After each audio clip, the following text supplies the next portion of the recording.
Sean Grayson. Grayson is being charged with 3 counts of first-degree murder, 1 charge of aggravated assault with a weapon, and 1 charge of official misconduct. A few moments later. It's a lot of, it couldn't be me. I woulda, shoulda, coulda. You wouldn't have. Y'all think y'all can react differently from us? We out here trained. You couldn't.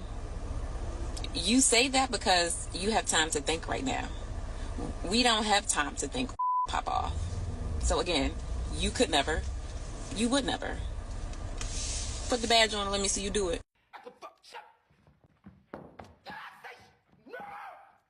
Oh, shit. Say it again. Say something else. Oh! Say something else. Say something else, nigga.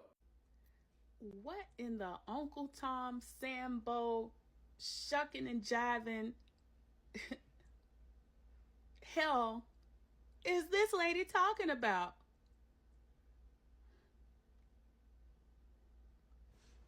My God.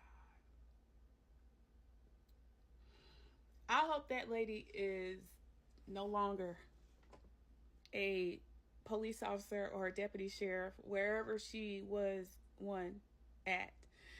I tried to do research on her. I think her name is Lisa something. I can't find anything on her.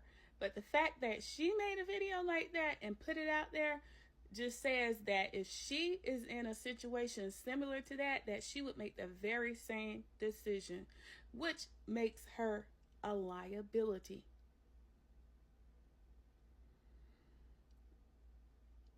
Put on the uniform. I had on a uniform before. You've never seen me shucking and jiving and doing all kinds of stuff. I believed in what was fair, regardless of your color and race. I never felt the need to brown nose or suck up or do anything for whatever reason she felt like she needed to do that. But you don't have to put on the uniform or be a police officer or have any knowledge in law enforcement to see that the shooting of Sonya Massey was completely unjustified. I mean, damn. If I was in that situation, let me step it up a notch. What if she had a gun laying on the counter? Would he have told her, hey, you need to go put that gun up so everybody can be safe?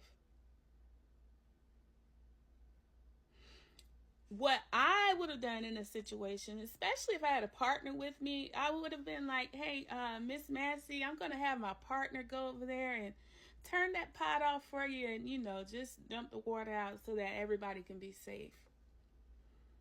He basically led her towards something that could have been dangerous to her. Yeah, if she was in the vicinity and actually had the ability to go ahead and douse him with hot water, then maybe it would have been a justified shooting. I'm not going to get doused with hot water. But she was not even close enough to do that. That lady was not thinking about that pot of water until he told her to go and get it, which he should not have done. He had a partner right there. That is pure stupidity, and no way that can be justified by anyone.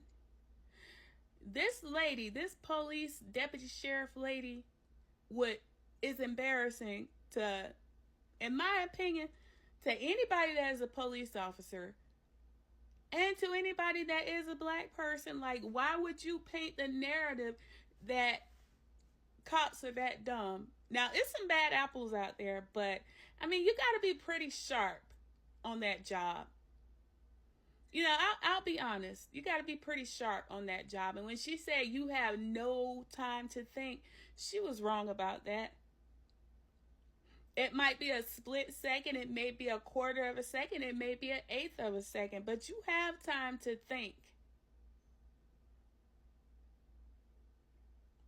That's why just not anybody can just go and be a cop. You have to be a person capable of making that split second decision.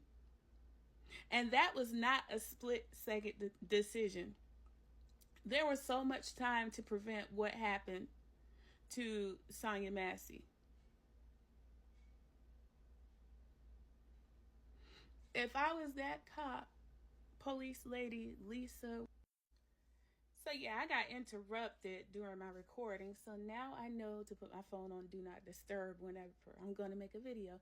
But I believe I left off trying to remember what her name was. It was Lisa something, but I can't find any information about her.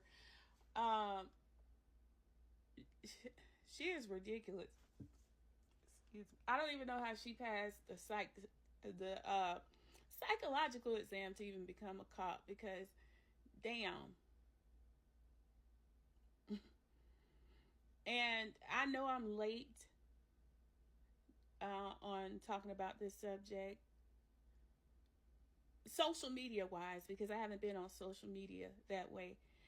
So I'm just putting my opinion out there, because I saw this video of this lady looking how she was looking, doing what she was doing, and it was disgusting. And just did not make any sense. But while I'm talking about that subject anyways, why did Grayson do everything but forbid his partner to go get his first aid kit to render aid? He said she's still breathing. If she's still breathing, that means she's still alive. The only way I'm going to not render first aid is if the person is obviously dead. That means they are decomposing. They are in rigor mortis, lividity.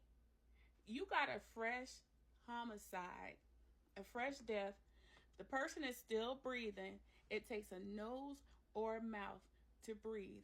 So if you have a nose or a mouth, that means that you can receive CPR. I've known people who have tried to resuscitate a person that was dead, but not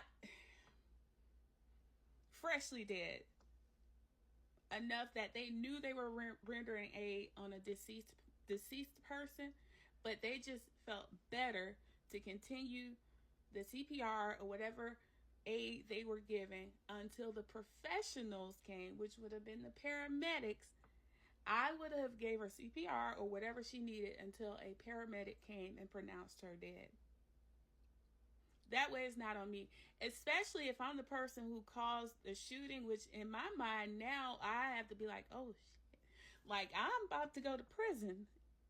Like I messed up. That's not right. Let me try to keep this lady alive so I can at least maybe do attempted murder or aggravated battery or something. But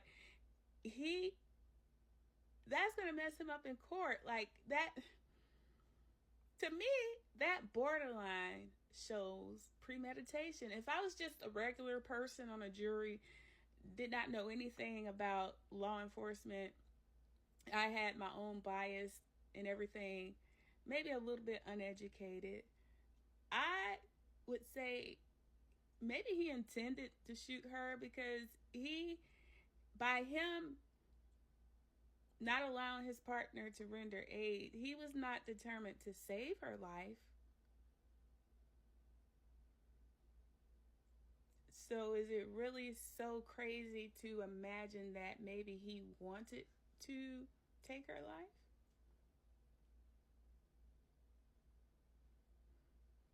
I'm just thinking about how I think the lay person would think, at least, And that's my opinion on that.